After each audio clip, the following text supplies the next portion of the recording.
Hello বন্ধুরা, কেমন আছো তোমরা সবাই? আশা করছি সবাই ভালো আছো, আমরাও খুব ভালো আছি। আর এটা হচ্ছে জন্মাষ্টমী স্পেশাল ভিডিও।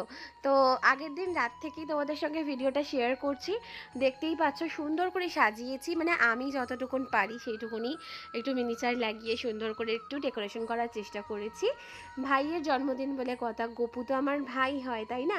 তো ভাইয়ের জন্মদিনে একটুখানি সুন্দর করে সাজানোর চেষ্টা করেছি। খুব ভালো বেশি পারিনি, সেটা তো বুঝতেই পারছো দেখে। যাই হোক, পরের দিন সকালবেলায় সুন্দর করে ভাইকে স্নান করিয়ে নতুন জামা, নতুন মুকুট সব কিছু দিয়ে সাজিয়ে গুছিয়ে, আর আমি ওর জন্য একটুখানি টুকিটাকি জিনিস এনেছিলাম, ওই চকলেট, লজেন্স এই সমস্ত এনেছিলাম, সেগুলো দিয়ে আমি অফিস চলে গিয়েছিলাম। তো আমার তো অফিস ছিল, ছুটি নিতে পারিনি আমি সেই জন্য। আর তারপরে বাকি মা বাড়িতে সব রান্না বান্না সব করেছে। আর তারপরে সন্ধেবেলায় এসে দেখতেই পাচ্ছ সুন্দর করে সাজুগুজু করে আর ভাইয়ের জন্য জোগাড় করতে বসে পড়েছি। আর আমি প্রতি বছর জোগাড় করি পুজোর, আলপনা দিলাম আমি এসে। তো যাই হোক, এই বছর আর ঘরে থাকতে পারলাম না, সেরকমভাবে ছুটি নিতে পারলাম না। তো ঠিক আছে, কোনো ব্যাপার না। মা তো প্রতি বছর উপোস করেই, আর মায়ের সঙ্গে আমিও ছোট্টবেলা থেকে একদম ভাইয়ের জন্য উপোস করে থাকি এই দিনটা।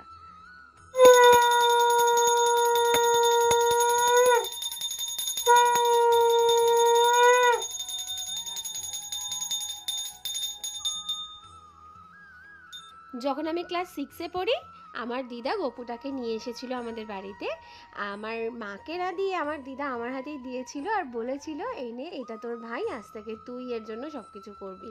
তো সেই থেকে ওকেই আমি মন প্রাণ দিয়ে আমি ডাকি, আমার ভাই বলে মানি। মাও তার ছেলের মতন ওকে ভালোবাসে, যতটুকু করতে পারি করার চেষ্টা করি। তো সেরকমভাবে আমরা তো নিয়মপালা করতে পারি না, কিন্তু যতটুকুন পারি আমরা চেষ্টা করি ওর জন্য কিছু করার। আর এই দিনটা তো সেলিব্রেট করবই, সে ছোট্ট করে হোক আর বড় করে হোক।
তো তোমাদের সাথে গল্প করতে করতে দেখতেই পাচ্ছ আমার পুজো তো প্রায় শেষের পথেই, আরতিটা আমার হয়ে গেল।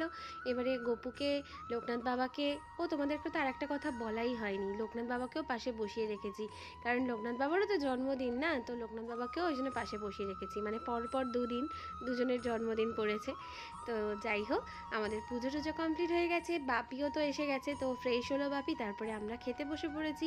আর সারাদিন উপোস করেছিলাম তো খুব বেশি খেতে পারিনি, মানে মা যা দিয়েছে তার থেকে অল্প অল্প করে খেয়ে বাকি সব তুলে দিয়েছি, কারণ কিচ্ছু খেতে পারছিলাম না।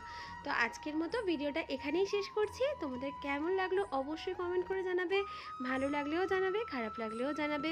আমি ঘরযোগেই পুজো করেছি, তো যদি কোনো ভুল ত্রুটি হয় ক্ষমা করে দিও। আজকের মতো আসি, দেখা হবে নতুন একটা ভিডিও নিয়ে খুব তাড়াতাড়ি। আর খাওয়া দাওয়া করে সুন্দর করে কতগুলো রিলস বানিয়ে নিয়েছিলাম, তো যাই হোক, তোমরা হয়তো দেখে নিয়েছো সেগুলো। তো আজকের মতো